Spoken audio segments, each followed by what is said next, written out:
After 15 months behind bars, liberty still feels fresh for Ildar Dadin. The civic activist and his wife, Anastasia, are enjoying each other's company and working out what to do with their lives following the quashing of his conviction. The more I participate in protest activities, the less I'm afraid of actual death. But I'm afraid to lower myself.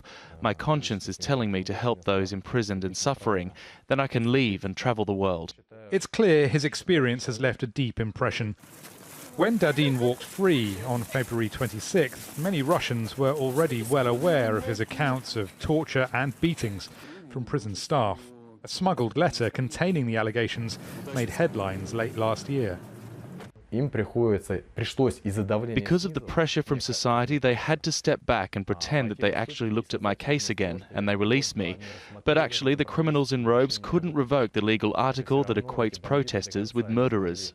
Ildar Dadin's release is not unique. In the last few weeks, there have been a series of pardons and overrulings that to some people looks like a pattern, perhaps corresponding with the end of Russia's winter.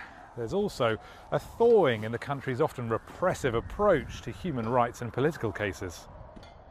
Yevgenia Chudnovec, for example, now free, the kindergarten teacher was jailed for sharing a video showing a naked child being humiliated at a Russian children's camp.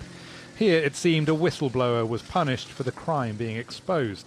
And Oksana Sevastidi was pardoned by Putin on Tuesday. Her 2016 treason conviction was for texts she allegedly sent in 2008 about military movements during the Russia-Georgia war.